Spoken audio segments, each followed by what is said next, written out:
You've alluded to the fact that Green Party members will have to ratify this deal. Can I ask a question that they will want to know the answer to? And can I ask you each to answer this with a yes or a no for the sake of clarity? Are you against development of the Cambo oil field off Shetland? I think politics and the challenges we face, with the greatest respect, Jim, demands more than simplistic yes-no answers. And again, if you don't mind, I will answer questions in my own words, not in the words that others invite me to use. I set out my position on Cambo last week. I suspect my Green colleagues here will set out the view that Greens have expressed as well. I do think, and this agreement recognises that there are significant questions about whether, in the face of the Code Red climate emergency, we should be continuing with unlimited fossil fuel extraction. And I think that's a question that people across Scotland and indeed the world are asking. And therefore I've set out to the Prime Minister. Powers over this still lie with the UK government, not my choice. That is the constitutional reality. That in cases of fields like Cambo, where licences were granted many years ago, 2 decades ago in that case, but have not yet started production, there should be a reassessment of licences against a climate test in the same way that new licences will be subjected to the climate test. And we've got to accelerate the transition away from fossil fuels, which is some of what the steps in this agreement sets out. And, you know, clearly we have differing views to some extent on the role of oil and gas, but we have an agreement that we must accelerate that transition to net zero, and that's what we are determined to do.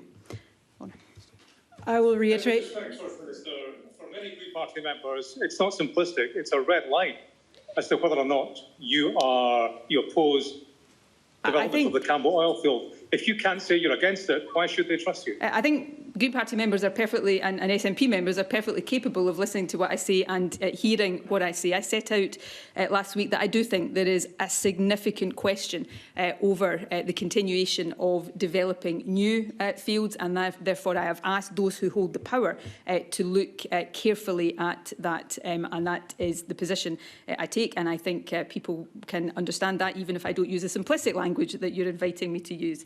Lorna. I want to reiterate what the First Minister has said about this not being a devolved matter. This isn't something that we are going to be able to decide and implement in Scotland. But what I can say is that I'd like to acknowledge the First Minister's direction on this, that she has made, I think, a significant change in direction on her approach to oil and gas with the statement that she's put out last week. And this is a big step in the right direction. The Scottish Greens are unequivocally against Cambo, but our hands are tied while we're not an independent country, and we just don't have those powers. So we will continue to work to try and get those powers to do what the Scottish Greens think needs to be done. Patrick?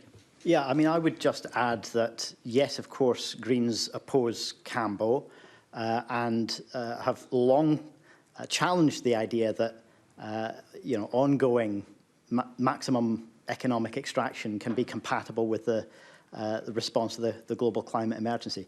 But I do want to recognise that the First Minister has changed position on this. That's really important. And I don't think that's the end of the story, because I think every political party across the spectrum is going to have to change long-held positions on the oil and gas industry. We need to do that in a way that invests in the communities that are currently dependent on that industry, gives them a real economic prospect for the future, and hope rather than simply the fear that can come with the prospect of change.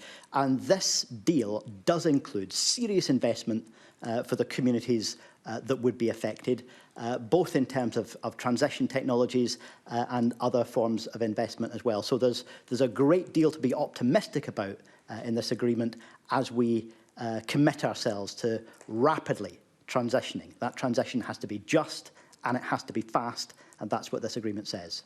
£500 million transition deal for the northeast of Scotland and Moray is set out in this agreement. In fact, let me take the opportunity today to challenge the UK Government to match that so that we can accelerate that transition. It must be a transition that is just for jobs, for communities, also to make sure that as we reduce reliance on fossil fuel, we don't increase our reliance on importing fossil fuels. But this agreement is serious about making sure that transition is just, but also that it happens at a pace that is necessary to protect our planet.